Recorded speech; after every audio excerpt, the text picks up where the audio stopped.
마이바흐라든가 이런 건 휠 보면 아니 뭐 우리 국산차보다도 디자인이 아니네 이런 휠도 있죠, 그죠?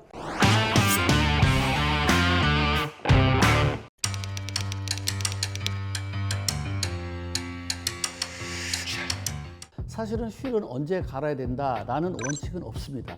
근데 대부분의 이제 차를 좀 바짝 주차하다 보니까 인도브록이라든가 아니면 어떤 턱 같은데 가깝게 돼서 휠에 이제 흠집이 많이 생기잖아요. 보기 싫죠. 근데 이제 그렇게 될 수밖에 없는 조건들이 있기 때문에 타이어를 보호하기 위해서 휠을 보면 타이어 끼어서 빠져나가지 않도록 약간 날개 모양이 이렇게 더 넓게 이렇게 돼 있잖아요. 그런 데서 흠집 생기는 거는 쪼개지지 않을 정도만 되면 이상이 없는 거라고 보는 거예요. 근데 보기 싫으니까 사람이 교환하는 거죠, 사실은. 근데 우리가 타이어 휠을 교환할 시점이 어디냐, 언제 교환하는 거냐라고 하는 거는 변형이 됐을 때인데, 특히 변형이 됐다는 건 우리가 잘 모르잖아요. 타이어는 펑크가 나지 않았는데 자꾸 공기가 새는 거예요. 공기가 빠지는 거예요. 그래서 타이어를 어떤 분은 새 걸도 교환했는데도 또 조금씩 새요. 뭐 일주일에 한 번씩 공기를 놓는다 이럴 때는 휠에 변형이 생긴 거예요.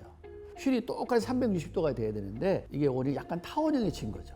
타원형이 지면 차의 기울기에 따라서 공기압에 따라서 약간 글로 이제 공기가 빠지면서 휠을 교환할 수밖에 없는 조건이 생겨요. 그래서 뭐 언제 바꿔야 되나 이건 없어요, 사실은. 다른 것처럼 뭐는 몇 킬로, 뭐는 몇 킬로는 뭘 교환하시오, 뭐 조정하시오 있지만 휠은 망가지지 않으면 폐차할 때까지 그냥 쓰는 거예요.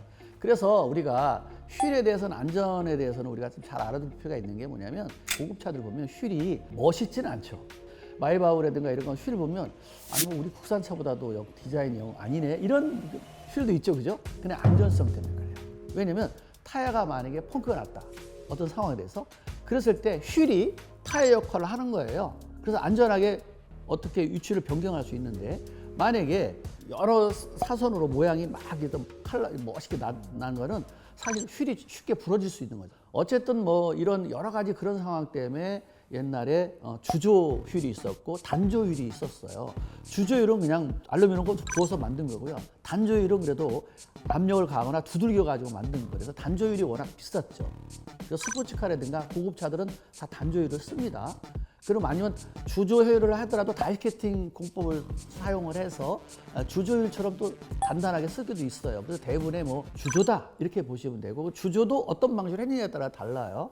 또 하나 고급차들 같은 경우에 이제 휠에 대한 게 우리가 보는 거하고 또 다른 게 뭐냐면, 세월호 사건서 있었잖아요. 이제 제가 거기에 자동차가 엄청나게 거기서 많이 있었잖아요. 그래서 그 내용을 분석하는 팀에 제가 초청받아서 거기 갔었어요. 그래서 가서 이제 바닷속에 오래 있던 거를 이제 자동차 꺼냈잖아요. 근데 진짜 우리 명품이라는 거, 진짜 단조하거나 이렇게 됐던 것들은요, 물속에 있어도 지금 부식이 하나도 안 됐더라고요. 거의 그 상태를 유지하고 있었는데, 어떤 회사 차들은 상어가 아주 휠을 뜯어본 것처럼 이렇게 막 부식돼가지고 파먹은 거 있어요. 근데 그때 깜짝 놀랐어요. 주조도 이게 어떤 방법에 따라서 이렇게 다르구나 라는 시를 제가 봤죠. 이게 그렇게 대단한 거다라는 걸 알았어요. 그래서 휠은 우리가 언제 교환해야 된다 이런 건 없습니다. 부식되거나 깨지거나 변형이 되거나 이럴 때만 교환한다 이렇게 보시고, 공기압 안 세고 잘 굴러다니면 뭐 그냥 폐차할 때까지 계속 쓰는 거다 이렇게 보시면 됩니다.